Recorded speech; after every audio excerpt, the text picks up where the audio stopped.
Dobrý deň, priatelia Humenčania. Nedá mi na prvom mieste nespomenúť atmosféru, ktorá vládne v Humenu.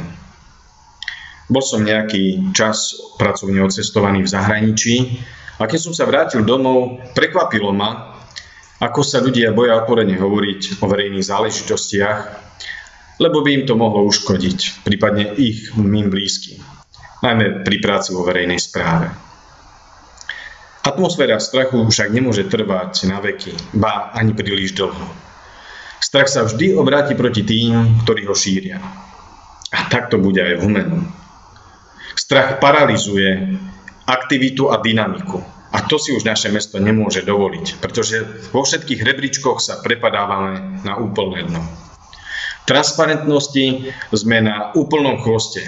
Ako jedno z mála miest si v týchto časoch zadlžujeme a berieme si úvery. Úvery sa berú však nie na konkrétne investície, ale na krytie vyrovnanosti rozpočtu.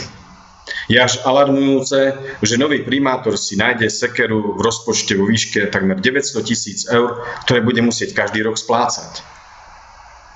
Rozvojová činnosť je takmer nulová. Eurofondy sa nečerpajú. Ak áno, tak na rôzne vzdelávacie aktivity pre seniorov alebo podobné záležitosti. Nie však do rozvoja mesta. Pričom Humene bolo do roku 2010 jedným z najúspešnejších miest pri získavaní finančných prostriedkov z európskych fondov. Od budúceho roka prídu prvé výzvy z operačných programov a Humene musí byť na ne nachystané.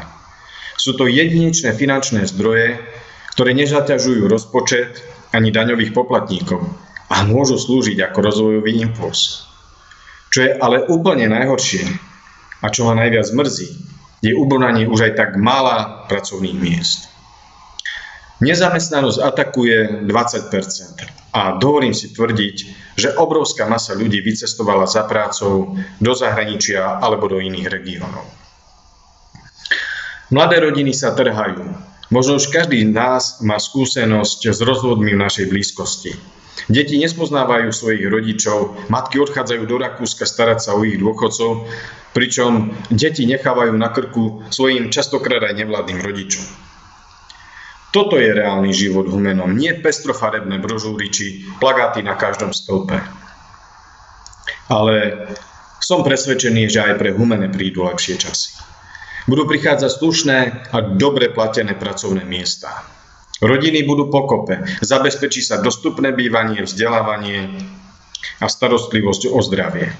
Nutné je však týmto smerom vykročiť. Ale za touto víziou sa nedá vykročiť s ľuďmi, ktoré nás za uplynulé 4 roky priviedli k útesu. Lebo krok z neho znamená nezvratiteľný pád. Ďakujem za pozornosť.